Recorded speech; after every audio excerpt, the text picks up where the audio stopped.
Good evening, welcome to the show. Glad to have you here for HearthCenter. It is our final regular season HearthCenter of this season. And I'm Donde, and I'm excited to be joined by LotusKnight tonight. Lotus, how are you?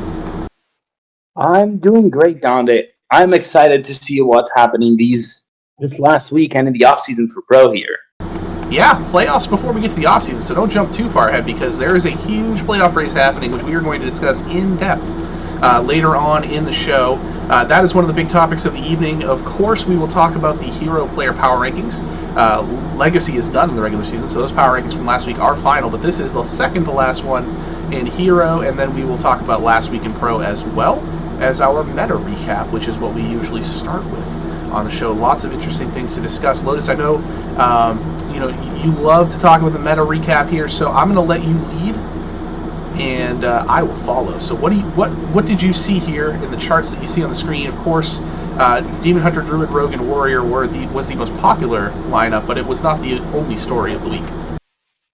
No, I think, like we talked about last week, Demon Hunter, Druid, Rogue, Warrior is by far the most popular lineup. It's a very safe lineup because these classes are working well, they're very synergistic, and you would think that that's kind of it and that everyone's going to bring it, and it does have a pretty decent win rate, but there's a certain class, a certain Forgotten Jaina, spoiler alert, that's been popping up together with a certain Forgotten Gul'dan. And both of them are kind of having quite a big impact as well.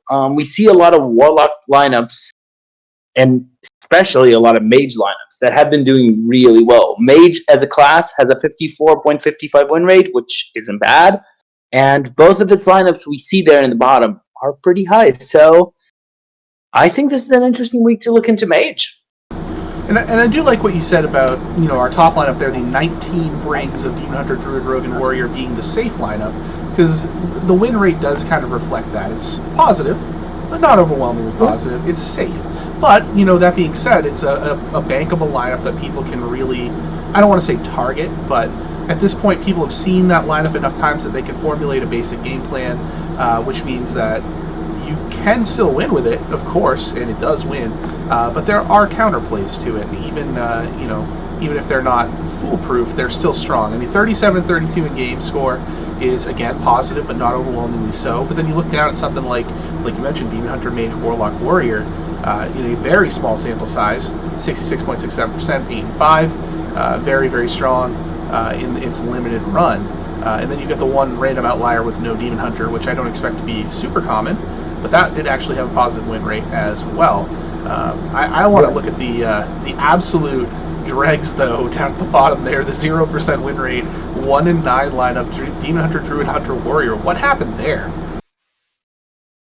Yeah, I think something to note is the Druid, Mage, Priest, Warrior lineup is a hard target the Warrior lineup. Which makes sense. So, yeah, and I think that shows that there are strategies that can hard target Warrior. Like, you can just go with something like Big Druid, a bit more tech Spell Mage. Spell Mage, by the way, pretty decent deck right now, even though people are liking Highlander more, it's still present, and it is really good against Warrior. The Priest, probably some variant of Galacron with more weapon removal, maybe a Cube Priest, and just you make your Warrior a fairly controlly list, and you can actually win the mirror. So I think there are lineups that are trying to target the Warrior, trying to target something to get through.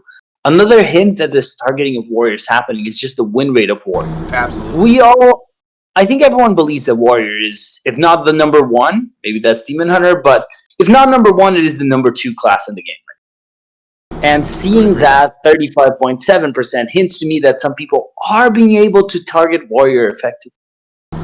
Yeah, it's definitely a possibility. And as you mentioned, 35.71% is the absolute lowest win rate of any class in the entirety of the lineup here. And that includes Shaman, which actually got played for 2 games this week, and Paladin for 4. So there was representation of every class in Pro this week, which I think is impressive.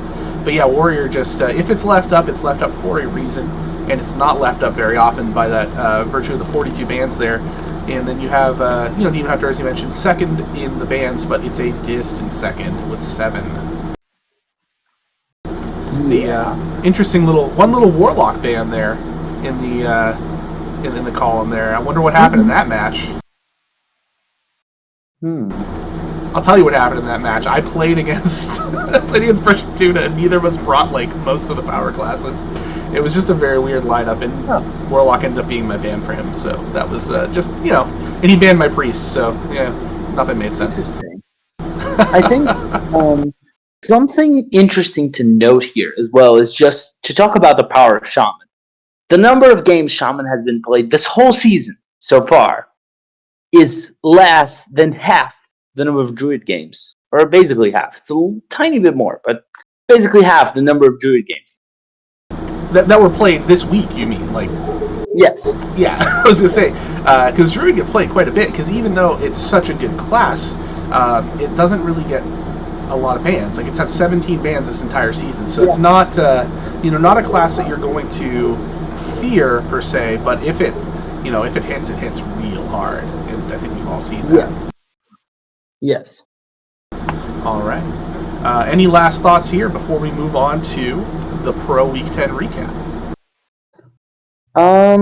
I think some classes might still be underplayed for how well they're performing overall, both on ladder and given some of the stats numbers we're looking at.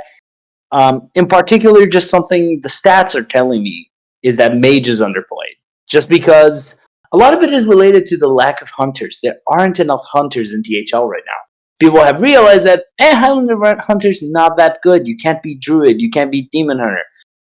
You can't really beat Rogue consistently. So it's just not that great of a class as we all thought it began at. So yeah, it's still definitely playable, I think, but it's it's not in that like power core of Demon Hunter, Druid, Warrior for sure. No, it's not, and I think just Demon Hunter, Druid, Warriors seem to lie above the other classes, and the question becomes, what's the fourth? And if you are going to switch one of them, how are you going to target one of those three? Right, and then where does Hunter fit into that idea? So I completely understand what you mean there for sure. Yeah.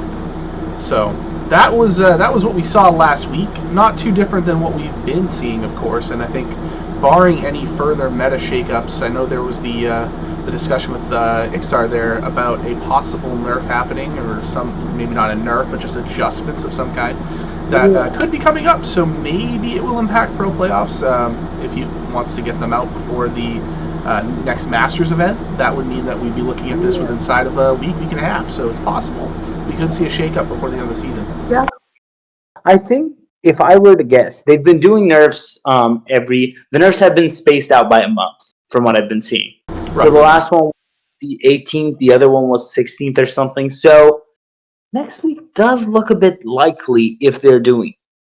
It's also possible they wait till right after the Masters Tour, just that way everyone who's been practicing and playing their lineups don't get impacted. And then, once that's over, you just go ahead and make the changes, and there it is. Yeah. All right, well, let's move on to our discussion of the week that was. That's Pro Week 10. And we're going to start off with a spicy one. Lotus, I know you have been itching to talk about this one because it involves your team upsetting the number one team in the series. Bad to the Bone, 16-7 over Wash U. So why don't you take us through that one? So this was quite the match. It started, if I'm not mistaken, with Ego Waffle 3-0ing Heat Shock, one of the burning players this season. And it followed with A2 beating Ufric. We had Avi lose to Valdez 3-0, and then I beat ESO Glockta in a pretty fun match. I think both sides play well, but I am biased there. And Farron beat Agarner 3-0. It's a surprising result. I'll be honest. I thought we were going to win because I like my team a lot, but I did not think we were going to win with this kind of a margin. So, strong showing from Bad to the Bone there. Proud of what we did. I expected this to be a lot closer. And I think it's important to get as many points as you can if you want to make the playoffs. Yeah, I mean, if you look at, Wash U was on an 8-game win streak. They hadn't lost in 2 months. And you guys came in there and, really, really took it to them with a 9-point win. I think Ego Waffle versus Heat Shock, we know Ego Waffle's a great player, but Heat Shock has been on fire. And to just sweep Heat Shock, I think, is the the craziest part of this whole week here. But Wash U, nonetheless, not going to be impacted playoff-wise. They are locked in mathematically at this point to make the playoffs in some capacity. So that is good for them. And Tap Blast is ahead of you guys by 6 points in the 2 seed. As you can see below, both of you moved up 1 slot as the Unknown dropped to 4. So the top 4 teams did not change this week, but the ordering did. And getting a little bit higher than the Unknown is huge for you guys. So congratulations on that. Right. Yeah, I do think it's all going to come down to who's playing the hard and the easier matches this week. And I think that's going to be a lot of our guesses. But I think this is a great sign for us. Getting through the Mishas with a great amount of points, it's quite major if you want to make it through. Definitely want to be inside rather than outside going into the final week of the season. And we will talk a little bit more about that when we go to the preview section. But for now, let's talk about match number 2. That was Tap Last versus F2L. Tap Last gets a close win. They pick up 16 points as well, but it was only 16-13 as F2L was able to take a few more points off of them. And when you look at this one here, CMAC with actually all of these, none sweeps either way. Typhoon was the only 3-1 over Rescue Wabbit, but CMAC would win over a Bobson. Liquidox bounces back with 1 over 2s. Lawful gets 1 over Berserk, and then Snake over the last champ. So 3 2s back and forth, very tight match, very impressive. The F2L was able to hang as much as they were with Tap Last, knowing the struggles they've been through this season. But Tap Last ultimately gets the job done, and they are in great position to at least make the playoffs, if not hold on to that number 2 seed. Right. So it looks like a really strong showing. Just as a note, they can still even beat the Mishas if the Mishas tank for another week they sure really can. hard. And boy, do we hope they do that, because, well, spoilers, they're playing a team that I care about a lot. I mean, I'm going to root for you this week, Donde. Hopefully that doesn't curse you guys, but I'll still root for you. Well, that means a lot. We know we got a lot of work ahead of us. Yeah, I don't know if I can root against Desharmo, though. That's the issue. Well, the good news is you don't have to root against Desharmo because, we could both win and then you guys could just sit out of the playoffs, so that's fine. That's the issue. But back to this one here. The CMAC is having an absolutely nuts season. 91 is so good. Yes. He is uncontested at the top of the standings there. Yeah, I believe he's also the number 1 player in pro right now, right? He absolutely is, yep. Yeah, congrats, CMAC. Yep, and I don't think anybody can catch him this week, no matter what, because 8-2 would have been the best. They could tie him, but no one's going to pass him for best record in pro regular season. So, congrats to CMAC and Tap Last on their good positioning here going into the final week of the season. So let's talk about match number 3. Another low-scoring match for Aeon, but this time we came out on top 13-11 over the Unknown, and you see that weird matchup there at the bottom between myself and Brushy Tuna. This one was much closer than some of the matches up here. Like Ron Mexo swept Fuel, Mark Shire got a 3-1 win over Catman, Solo Jazz 3-1 over Coles, then R-Hat with a sweep over to Sharma to end the week, and I did pick up the win over Brushy Tuna 3-2 as well. So a lot of random results here, kind of all over the map. Yeah. I think interesting results all over. I still find it a bit weird when I see someone bring Mage and ban the Warrior. That just looks weird to me. But other than that, I think this was a show of 2 really strong teams that are really fighting to go in to the next round. And I still think there is a chance Aeon goes through if they can beat the Mishas. And this kind of shows that they're a team to respect and to be looking out for. They're putting strong performances, and if they can score enough points this week, they are going to throw either the Unknown or Bad to the Bone or even Tap Last out. Yeah, I think the tough part here is going into this week. Aeon kind of shot themselves in the foot 2 weeks ago by not winning a match against the Beer Boys, and now have the chance to kind of drag the Unknown back towards them, but only really cost them, it cost them 2 spots, but effectively 2 points of a gap, going from 8 points ahead of Aeon to 6 points, which is still pretty healthy. So now Aeon is in the unfavorable position of not only needing a win, needing a solid win, but probably needing a little bit of help elsewhere as well. So it's a lot of factors that are going to go into this one to see whether or not they can make the playoffs, but it is still very much a mathematical possibility. Mm-hmm. All right, so our fourth match of the week was Everyday We Triflin versus State of the Blazes Home, a 14-10 win for Everyday We Triflin. Kind of similar situation to Aeon there. Not a humongous win, but one that they needed to stay alive. And Lotus, I don't know if you want to go ahead and take us through this one. You can do that. Sure. So Everyday We Triflin versus State of the Blazes Home. It's a really important match. EDT was shining earlier this season, and they kind of let the ball drop a few weeks, and they went down out of the top three. I believe they got to third or second place or something like that. Now they're back in sixth. They're the last team that still has a chance, and so winning against State of the Blazes Home with margin was really important for them. I think they won. Well, they certainly won, but they didn't get enough margin to just put them back in the competition yet. Lil Harthy lost 0-3 to Wangor. Your Mumked beat Phoenix 3-0. Agent PWE 3-2 against Warren. Jimmy Choose 2-3 against Corrodin. And Sanguine beat Yockster 3-0. I think it's a really good showing by a team that's been doing a really interesting job and just putting a lot of work into getting in. I think they still have a chance, but it's going to depend on a lot of results. Yeah, they're in the same situation as Aeon, 1 point behind them, where they're going to need to win, but also need the help. State of the Blazes Home, unfortunately, this was kind of their, they were in like perpetual playoff mode for the last few weeks of everything has to be a win for us, or we get eliminated. And this, I think, is pretty much the death knell for them because now they're behind the unknown by 21 points rather. So they would need effectively a straight up sweep, have the unknown score no points whatsoever, and then Aeon and Everyday We Triflin to not do anything in between them. So mathematically, it is a possibility, but realistically, practically, it is unlikely that State of the Blazes Home are a playoff team at this point.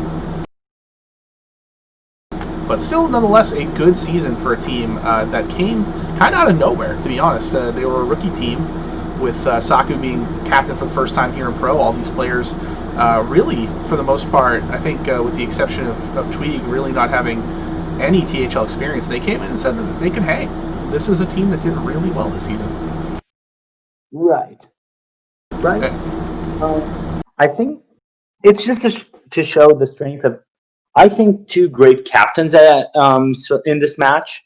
Just Skittles and Saku, I know they put a lot of work here, and awesome for me to see both of them just captaining and doing a great job in Pro. Even if State of the Blazes Home doesn't get to playoffs, and if Everyday We Trifle could be doing a bit better, still shows that there's a lot of work you can do with captaining, and you can get a team pretty far if you do a good job.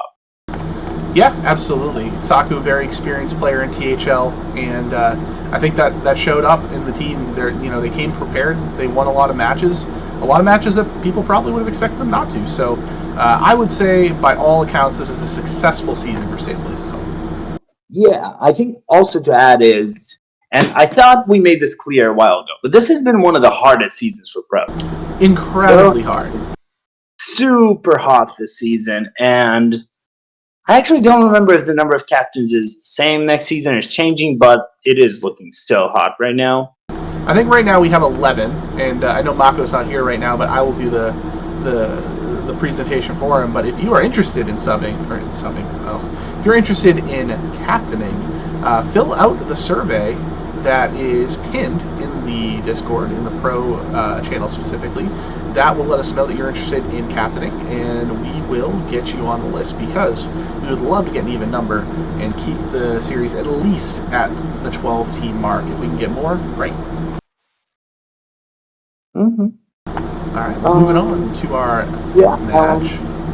Before we go, just really quickly talking about sub. Oh, you can always sub to the THL channel, and that helps everyone put on shows and put on events and everything for you, as well as just maintain the whole league website, etc. If you sub, we also have a special HearthCenter only. I think HearthCenter only. No one stole our trademark, but Yeah, so it's a HearthCenter only trademarked idea where we're going to talk about you whenever I finish digging up all your dirt for the last season. So feel free to sub whenever just to hear more about you and just about your performance and how you've been doing. And if you don't want me to talk about pro, just let me know and I'll talk about a different series. And shout out to Inzi, thank you for the sub as well. That just happened a few moments ago too. Alright, so we brought up the 5th match here in the meantime. This one was quite the one-sided affair with For the Boys winning 20-4 over Due Process, picking up every point that was possible. Based Inc. with a 3-2 win over Boolean, Mata and Dabs with 3-1 wins over Dr. BOMD and Goose, respectively, and then Fosho and German Shep, the subs, get sweeps over JR Juggerlaw and It's Me Mike V.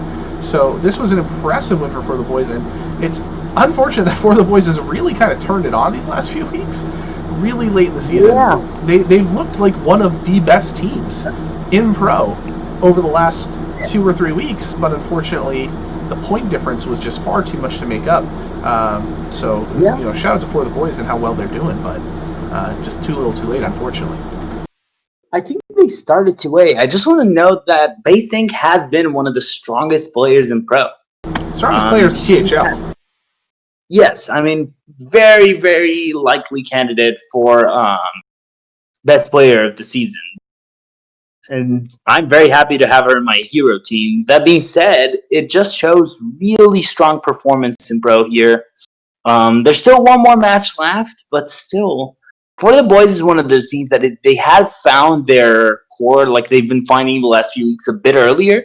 They would be a really strong contender.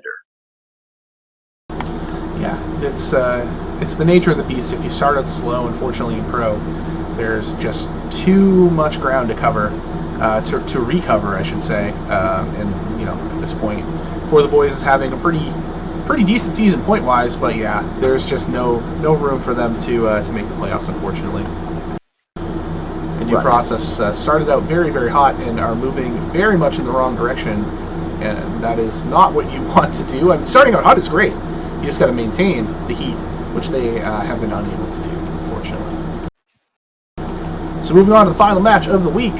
This one, it's going to look a little wonky. I believe we have the score is not entirely correct because there should be a DQ win for Inzi of the Beard Boys. So it says 10-9, Beard Boys over Serenity, but it should be 14-9.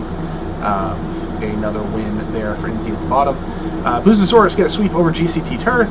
Hockey Boys fell to G-Kick 3-1. Myanodon fell to Swelly 3-1. And then Honest Zave gets the win over Dork Vader. So Dork Vader could not make it 2 in a row. Unfortunately, he got off the schneid last week. Dexter still on the schneid, so to speak. And I believe he's being subbed this week. So that is unfortunately the last chance he had to win. Inzi says it was a no contest. Okay. That's, well, he chose not to DQ. Well, that's very, very gracious of you, sir, to do that because, you didn't have to. So, all right, 10-9. Either way, Beard Boys win it nonetheless. Beard Boys got passed by For the Boys because of how well their week went, but Beard Boys get the win anyway. So, this is... I'd like to not be talked about. All right, Base, we don't have to do that. And, this is, Beard Boys getting the win. Unfortunately, a match that really didn't impact a whole lot standings-wise. Definitely not in the playoff race for either of your teams, but you still want to finish the season strong, which Beard Boys are definitely doing. Had a big win over Aeon last week, and now with the win over Serenity. Yeah. Beard Boys should... This roster is insane. They should be way higher than they are right now.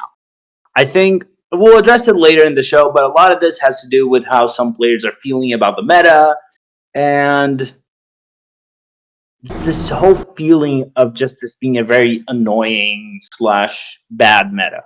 And I think this does it.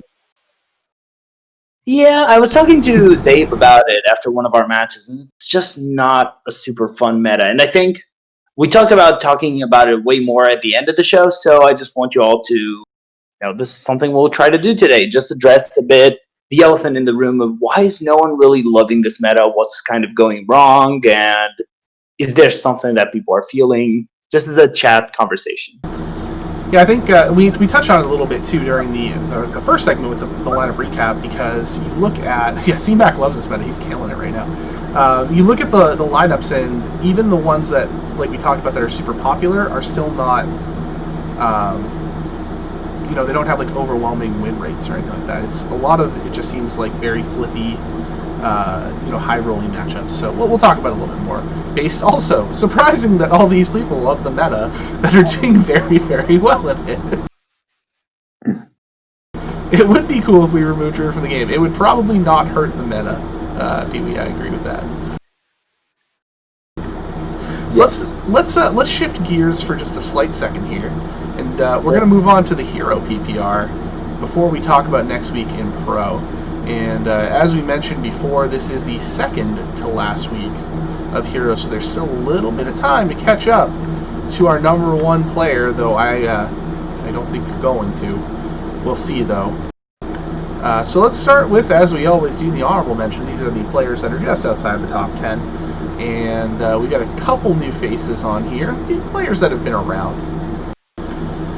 Starting off at the bottom, the Starlack 7-3, Sanguine also 7-3, the last champ 6-4. All three of them were unranked last week. Lotus, he took a bit of a hit, my friend, and fell down into the honorable mentions, 7-spot tumble. And Iceman, Isocles, is an honorable mention as well. He's just outside the top 10. He was an honorable mention last week too, so he's moving his way up, trying to chip away at the gap there, but just couldn't quite make it in the top 10. Mm-hmm. So, any thoughts here? Do you feel like you were ranked fairly, for example? Oh, I think I'm way too high. I should be way lower than this, but that might just be my low self-esteem. That's okay. I've mentioned it before. Everything is obviously formula, so there's no bias or anything. I'm not putting you there to make you feel better or anything. You deserve the spot you get. And 23-15 is still a very good record. You can see you and Last Champ both tied there with a 6-4, 23-15, which I think is a good little record. Yeah. All right, top 10 time. We have two players who are joining the top 10 that were not even featured in the honorable mentions last week. But Base is still the undisputed champ at the top, 9-1 now, 29-9. Just an impressive season. A2 moves up one spot to number 2, while Pasca drops down one spot to number 3. A little flip-flop there, and Dabs is staying at 4th at 7-2. Ridiculous Hat moves up 4 spots with a win. He is now number 5. Heat Shock says, hey, I wasn't on this list before. Why is that? I'm number 6 now. Liquid Ox moves down a spot to accommodate. Lil Hearthy stays at number 8 because beating me is just not enough of a bump to someone, apparently, to move you up. Turd Herder, welcome to the top 10, my friend. You are number 9. 3 spots jumping out of the honorable mentions. And Deuces was unranked, is now 10th. So a couple new faces here. A couple people didn't move. But everybody with at least 7 wins to make the top 10. And Based is the only one with 9. What do you think about this list here, Lotus?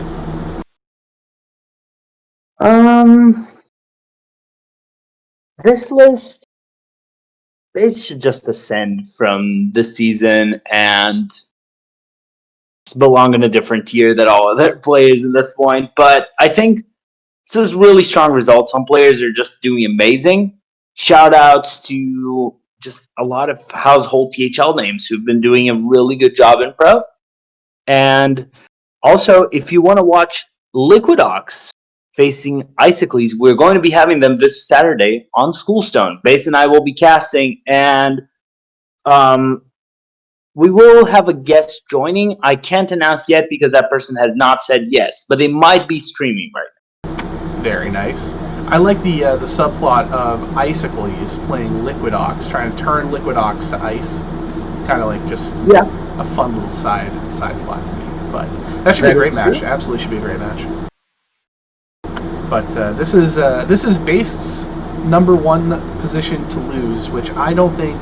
I haven't looked at the math specifically. I don't even know if it's like mathematically possible for Base to fall out of first place with how far ahead she is right now. So we'll see. We won't give anything away because there's still one more week of this, but congratulations to everybody who is in the top 10 and anybody who's even been in the top 10 at any point this season, because it is not easy to do. Hero just as loaded as Pro, Very, very dense. Very, very loaded with great players and great teams. So anybody who's even gets 7 wins on the season is knocking it out of the park right now. Right. All right, so why don't we shift gears back on over to Pro and talk about what is happening for the Pro playoff race and the matches that surround them in this Week 11 preview. So we're going to start, as we do, with the top, and that is WashU. They're still the best team, and they're playing Aeon, and that is scary for Aeon. But you know what else is scary is this sub that Aeon procured for Fuel this week. It may look familiar to some of you. Rami will be playing Heat Shock. That is the GM Rami. Yes. Excited for that one. So, Fuel told us a little bit later on in the week that he was not going to be able to play, so this kind of came out of nowhere for us. It's basically Heat Shock playing to take Rami's spot in GM, essentially. So, Aeon pulling out all the stops, trying to get the win this week over WashU. We need the help, to be honest. WashU is a beast, and this is not going to be an easy road. So, you think the GM is better than Fuel? I didn't say that. You said that. So I think C-Max is the seasonal GM sub. It does seem like one team gets a GM at some point in the season to sub in. I know we had Eddie before, and we had Language Hacker. So yeah, it does happen at some point or another. But yeah, Rami donating his time to us before GM start is super cool. So we were very appreciative of that. And for what it's worth, we're trying to get that match on stream Saturday night too. So that would be mega hype if we could have a GM versus a GM caliber player playing on THL stream. That is super cool. So hopefully that happens and you guys will tune in and watch that Saturday night. Yeah.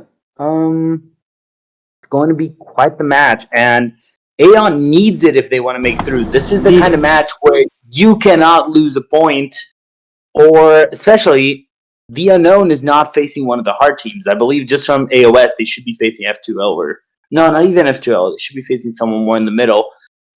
Same for Bad to the Bone is not facing a hard team. Tap Last is not facing a hard team. If you want a chance, you need to squash the Mishas. Yeah, and that is a tall order, because even when the Mishas have lost, they haven't gotten crushed. So, I need to really bring it against Ufric.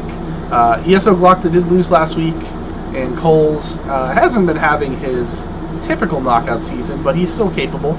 So, I look down the lineup here, and I'm comfortable with all 5 of us as players to say that we are capable of getting the wins. But WashU just it's gonna be tough. It's gonna be very tough. Yeah, I think I'm going to take a guess just because I like doing that. Rami versus Heat Shock is the only match I'm not going to talk about, just because it's so insane that I like to think that THL players are better than GMs in general, so I would love Heat Shock to win this. Big words. Yeah, that being said, there are some GM plays that are what? Why is that happening? But nevertheless, I think Valdis versus Mike Schreier is going Valdis' way. I think Had is going to beat Agarnier. I think Coles is going to lose to Glockta, but I think you will beat Ufric. Oh, wow. Well, now I'm definitely cursed. I look forward to kicking Coles off the team next season and evolving him into Colento, because he'll have a lot of free time. So we'll try to see if we can go like half board, half GM roster. That would be pretty great. Yeah, that would be quite amazing. Saku is mentioning my fans. It's like 88 degrees down here, all right? It's like really hot. Anyway, so match number 2. Tap Last versus the Beard Boys. As you mentioned, Tap Last playing a team that is not at the top of the standings. However, the Beard Boys have been surging and are actually already up 4-0 on the heels of a Hockey Boys win, which this is a bounce back for him since he lost last week. But you'll notice he didn't bring Shaman, so there's that. Tap Last doesn't necessarily need as many points here I think they can still very much qualify for the playoffs even with a loss, as long as it's not a massive loss. Though a 4-0 start is not ideal, or an 0-4 start in their case. Though I think with CMAC still to play, that should be points for them.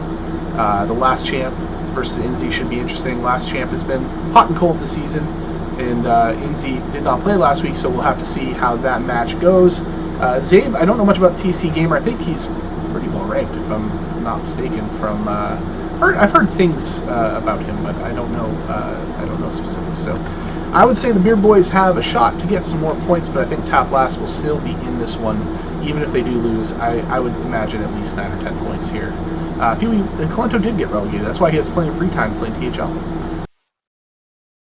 Mm-hmm. So Lotus, how do you see this one shaking out?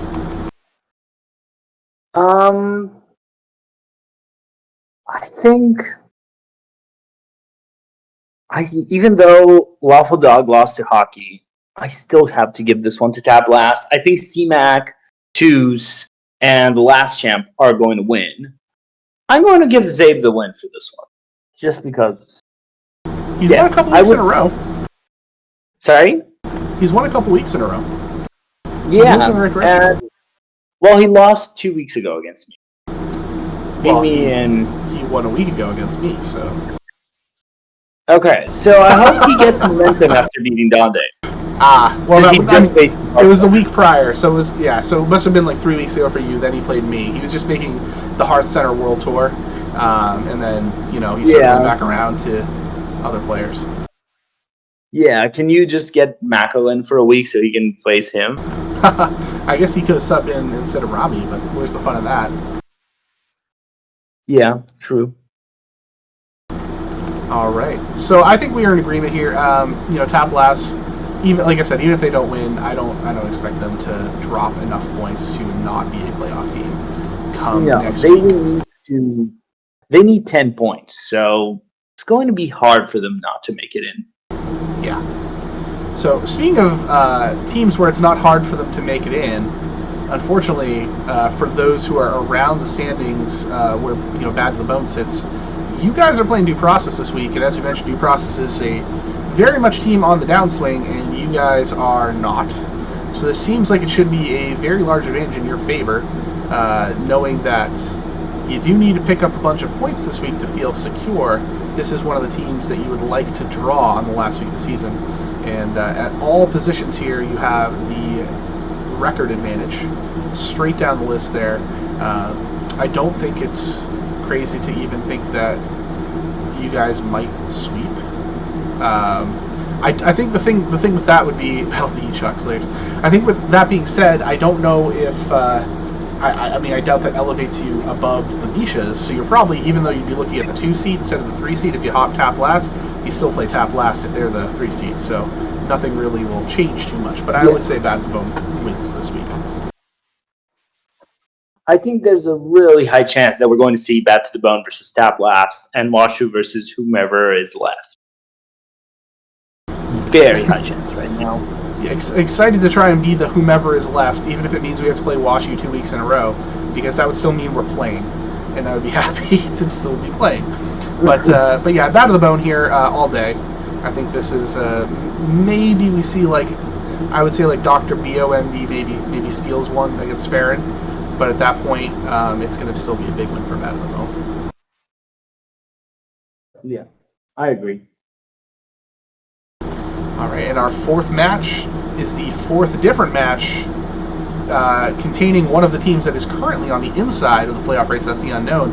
They're playing State of the Blazes home, and this is the most encouraging sign for Aeon because the Unknown's the closest to them, and they're playing a team that is actually still doing pretty well right now. Like we mentioned, State of the Blazes home did lose last week, but they looked good in the loss, and so I think if the shakeup happens anywhere, it'll probably happen here. Not only because of the math, but because St. Blaze's home is one of the better teams still in Pro that is alive. Though for some reason they did decide to sub in Itachi. Yeah, so that is fair. Itachi trying to get off of the winless 0-6 run versus Solo Jazz. Yes, this was interesting because Itachi voluntarily removed himself from pro early in the season. And so we had a discussion of whether or not the sub would be allowed. And because he is not attached to the team in any way at this point, it was decided that it was okay to allow that sub. So that would be that would be what happened there. Yeah. So Phoenix, Wengor, gonna have tall orders against Catman and Ron Mexico. Rarin picked up his first loss of the season last week. Back up with Saku. Saku versus Solo Jazz would have been a hype match. So Rarin is looking to come Rarin back against Sharmo, and Yoxter versus Brushy Tuna. Brushy lost to like the worst player in pro last week. Yeah, we're gonna gloss over the pun. Yeah, I'm gone, guys. Nice to see you all. Have a good night. HearthCenter's over here. Are you mocking HearthCenter's also over. HearthCenter's canceled. Get out of here. We're done. No puns. No puns. Rarin, I think, versus Sharmo will, I think, be one of the pivotal matches here because Sharmo struggled by his standards this season, and Rarin's looked pretty good. So I am hoping for a Stay of the Blazes home sweep in a completely unbiased prediction. I'm going to go with a 4-1 win for Stay of the Blazes home. Everybody wins, except for, I'll say Ron Mexico takes out Wengor, but Itachi gets his first win of the season. Phoenix upsets Catman, Rarin beats Sharmo, and Yoxter upsets Brushy Tuna to get the win for Stay of the Blazes home and sends us Aeon. Maybe not even to the playoffs. Maybe sends Every Day We Try for the playoffs. I don't know. But I think that will keep the unknown out of the playoffs. I think there's a good chance that this keeps it. I think this is going to be a tighter match than it seems. I still think Solo Jazz is going to beat Itachi, unfortunately. I can't convince myself that Itachi is winning that one. Just his record has been pretty bad recently in pro. He's still a great player, so I want to see him succeed. But I think this is going to go. This match will be a 3-2 for the unknown, and the question is, can Aeon and EDT accumulate enough points to go through? You know, Itachi would make the ultimate blood rival move if he joined a team that had a chance to put Aeon in the playoffs, only to intentionally bomb, so that way the unknown picked up more points. That would be a real, 40 chess type of move from Itachi against me. So. I hope he's not listening to that because I don't want to give him any ideas. All right, so the next level mind games, super paranoid. So the fifth match of the week involves the 6th seed in Every Day We Triflin', and they are playing F2L. So this is a based on the points, a very winnable matchup for Every Day. And again, one in which they will not only need to win, but really, really exploit a weakened team in F2L and pick up as many points as humanly possible.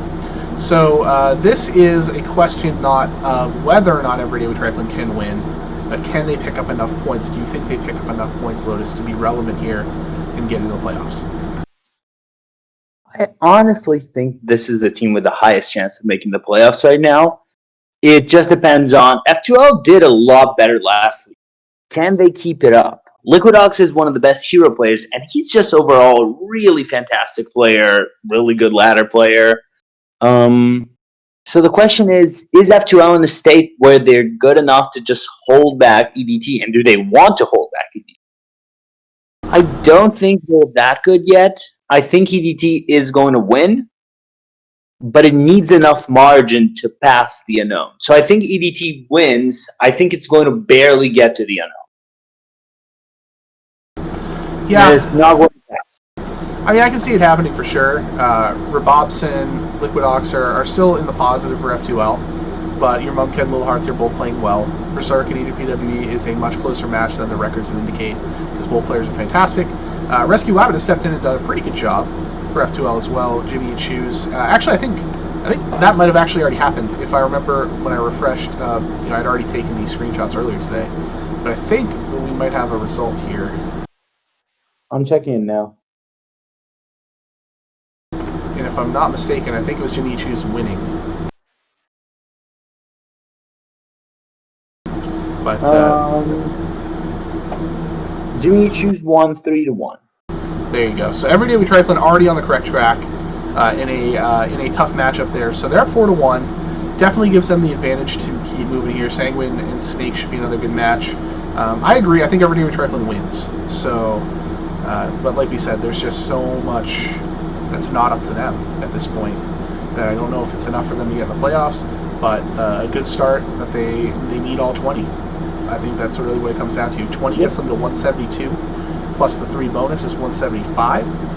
So that's, the unknown would need to score, 16 to tie that. I don't know who has the tiebreaker between the 2 teams, but 16 is not an easy number to achieve. So really could put the pressure on the unknown, and I think they need to do it this week. Yeah. All right. So we have one final match to talk about, and that is Serenity versus For the Boys. 3 subs for the Boys specifically.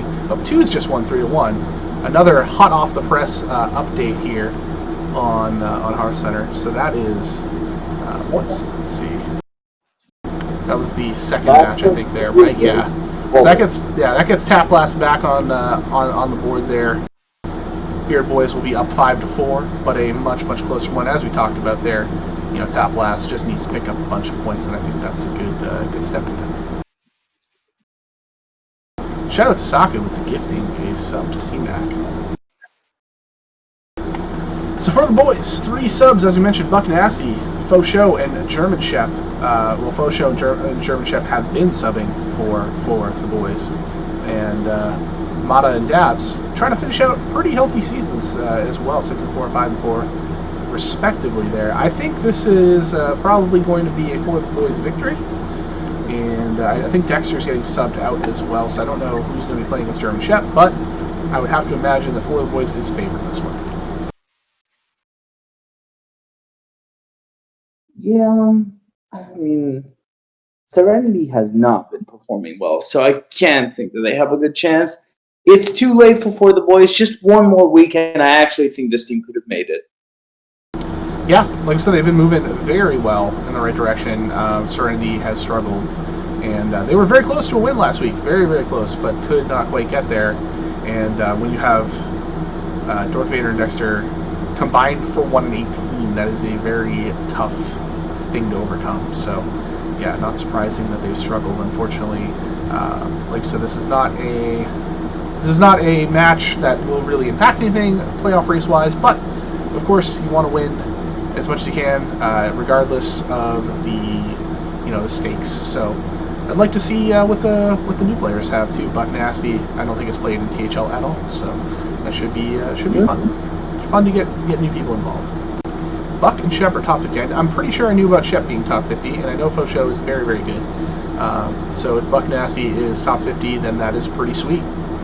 You heard Aeon's got a GM though, right? Because that's pretty cool. Mm-hmm. So suck on that. I'm just kidding. But so all right, so that's everything that we had planned for tonight, except Lotus. You had an idea for some. Well, do you want to do the? Do you want to talk about CMAC and Saku first, or do you want to bring up Inzi, CMAC, and Saku? Yeah, Inzi as well. Yes, we. So in terms of Inzi, I was his captain in Legacy in quite the amazing season. He went 6-2 in the regular season, if I'm not mistaken. Just a really strong performance from this player who was trying to take my place in the 1 seed, and I very bravely was able to keep it at the end. But just Inzi is such a strong player. He's been putting a lot of work. He's beaten a lot of super strong players and made the Albatrosses have really high performance throughout the whole season. Even if we lost in the first round of prelims, just really good job, I would say. I should point out we did not like get rid of Fuel. He is just in a place this week where he is not confident that his cell phone coverage will hold up for a duration of the match. Yeah, it's the same place Mako is. Yes. The dog ate Mako's homework tonight. Oh, okay. That is fair. Nah, that means I can make Spanish puns freely, right? Oh, of course. Que claro que sí. So I will lead us off with Saku because he is my hero teammate, and he is. By the way, you guys know him as the friendly Canadian, and I can tell you that it is not a public persona. He is just a friendly dude who is a great teammate and prepper. And no matter the situation for the team, he's trying as hard as he can. And I know we as a team in Hero are not having the best season, and Saku is 4-6, but he is still involved every week, trying as hard as he possibly can. And I know that he has been loved on every team that he's been part of. Lotus, what did you find out about Saku? Known as the GOAT, yes, indeed. I mean, Saku, he's not having the most amazing record this season, but he's just an amazing person. What he's done to teach me and many others how to do on stream and just... I think Saku and Donde are the two big hearts of content, so all but respect to the work he's put to this community. I'd like to point out that I didn't realize that he lost tonight. So, sorry, buddy, you're getting banned.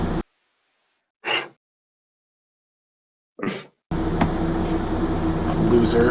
I'm just kidding. No. Saku got banned, rip. I love Saku. I'm just kidding, buddy. He knows I'm just kidding. Oh, 20. I did the thing I did with Ron by accident, deleted a bunch of messages from Saku. That's my fault.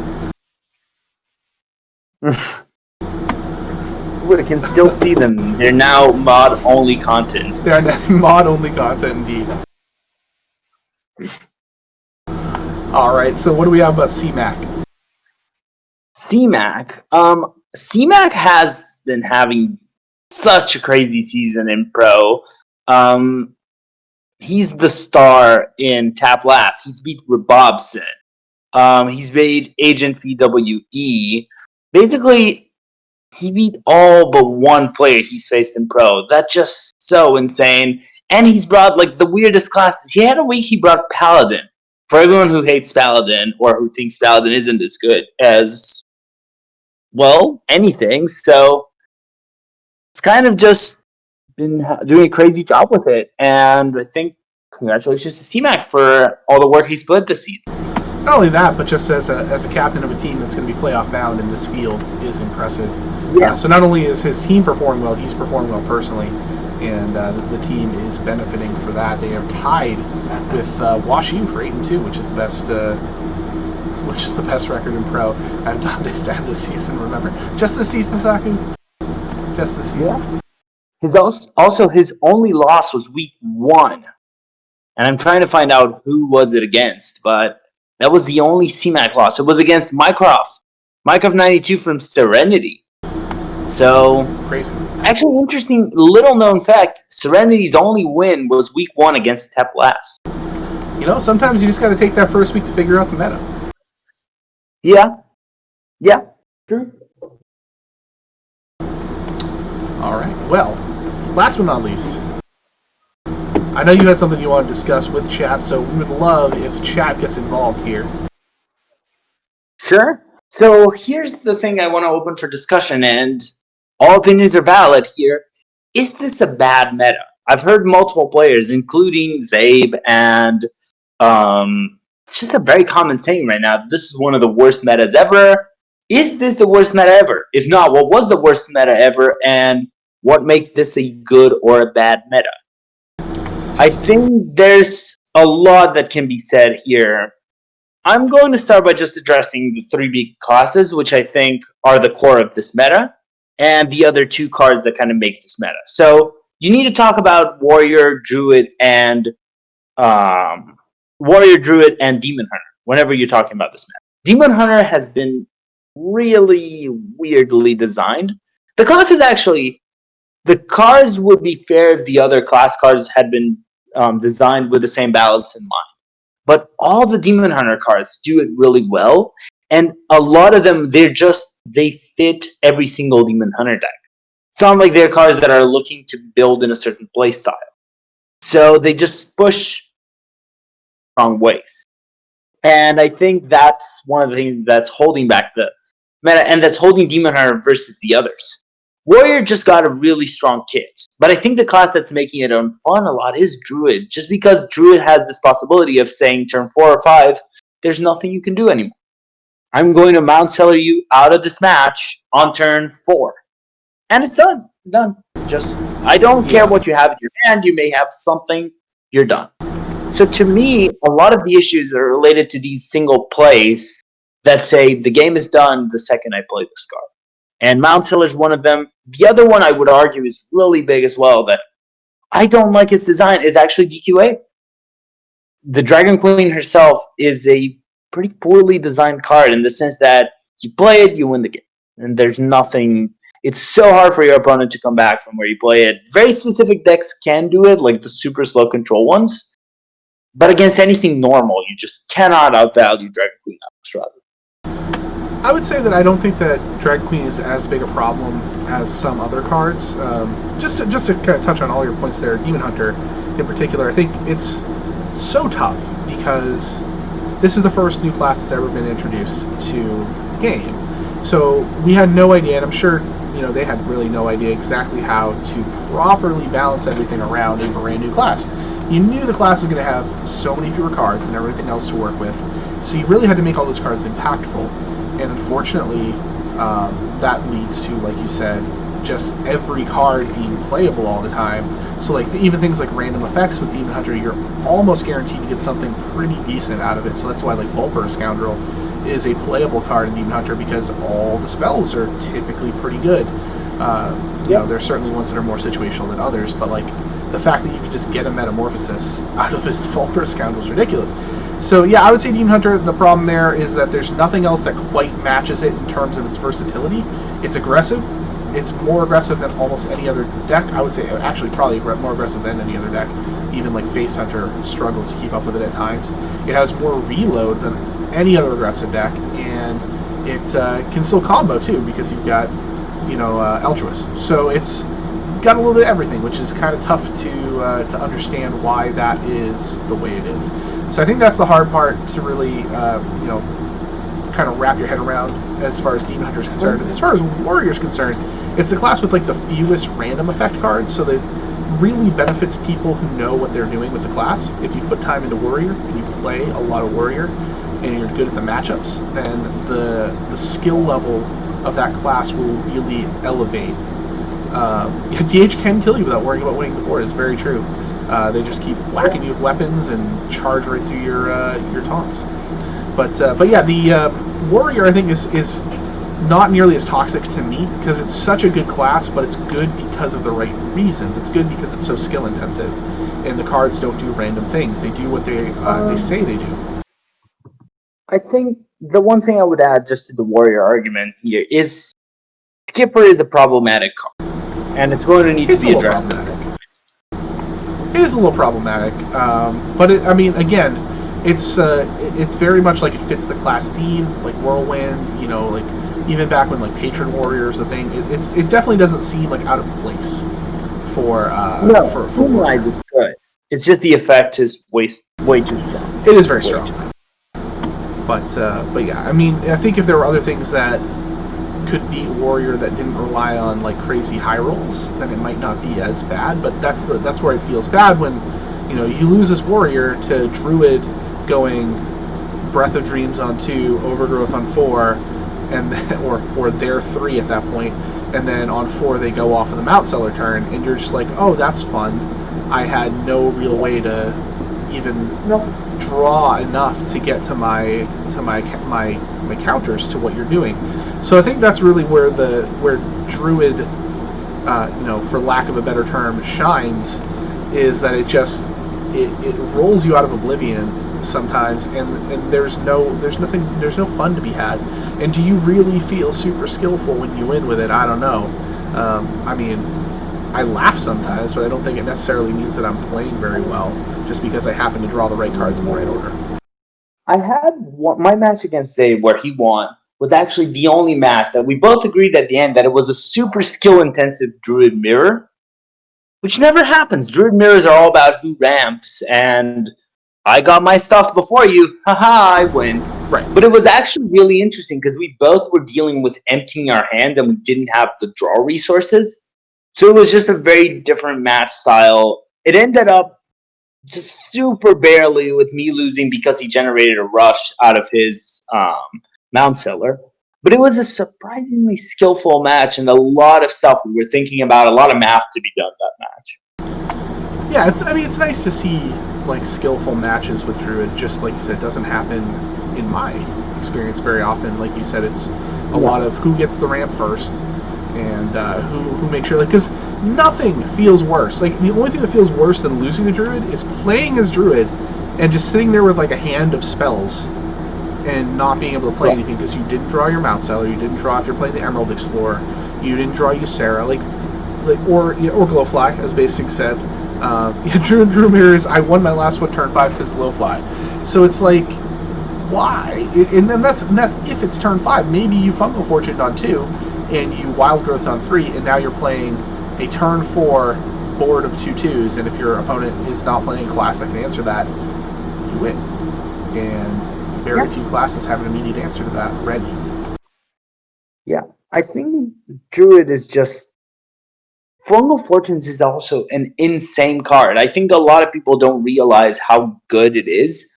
I feel like it's one of those cards that I'm just having a gut reaction now, that whenever I see my opponent play it on 2 or 3, I already realize that I'm going to lose because they're drawing so much of their deck that they are going to have ramp next turn. Doesn't matter what they have. If they play Fungal, they're going to have the ramp. Yeah, it's definitely tough to really be interested in those games when it doesn't feel like you have a lot of agency. But that's where we are right now. Hopefully, if all is to be believed, things will address maybe that in the upcoming balance patch that was hinted at by the devs. Yeah. So we might see a little shake-up. That would be cool. I don't know what else they have planned, but hopefully something nice. Because we're still probably at least a month and a half away from an expansion. Yeah. I think 1 month. They usually release early in the month, right? Yes.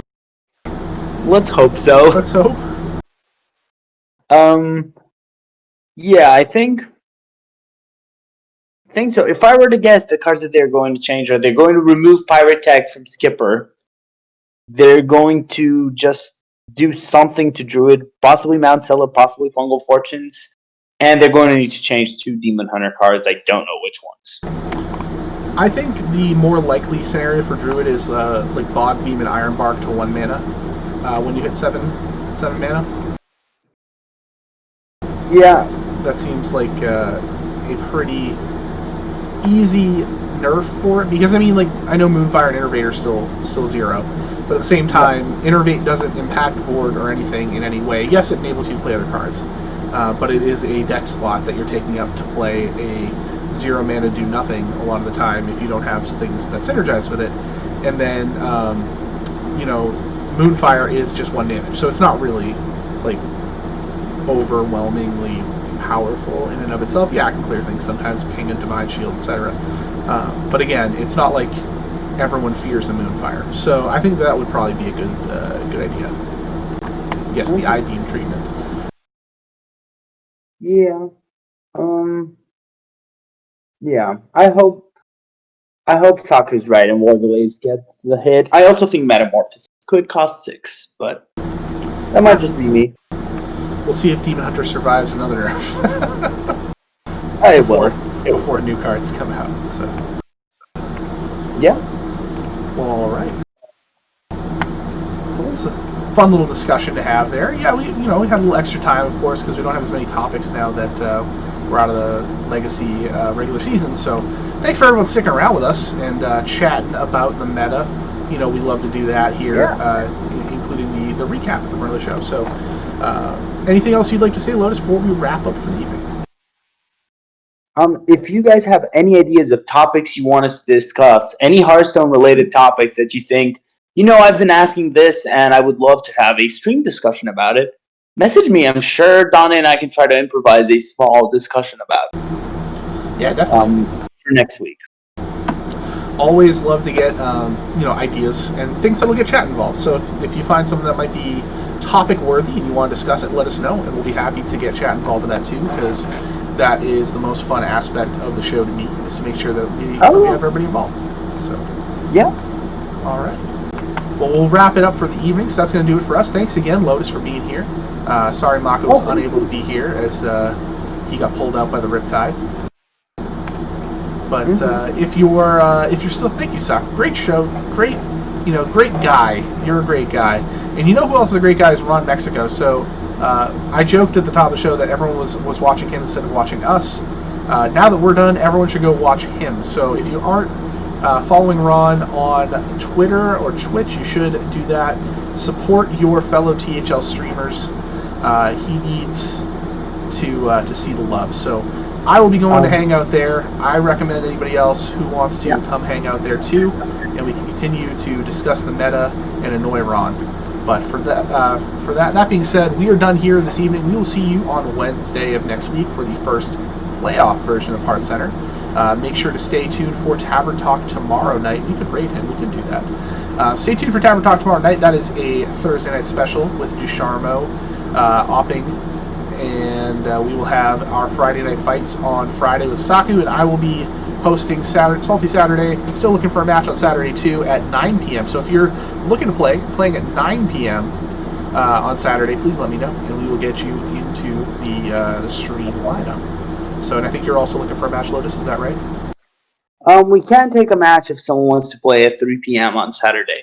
So 3 p.m. Eastern, we have an amazing match following it. So if you do, message me or Based Inc. We're definitely looking for something. Perfect. All right, then. Well, that's going to do it for us here. I have no idea how to raid Ron. Yeah, I have no idea how to do it. Saku, if you know how, let me know.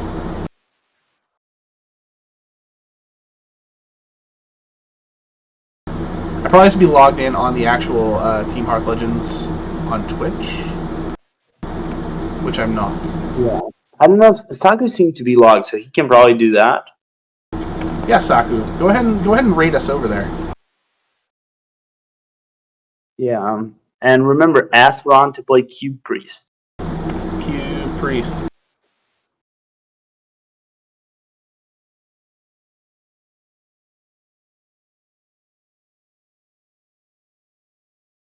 He was logged out. That's all right. I'm logging in to see if I can figure this out.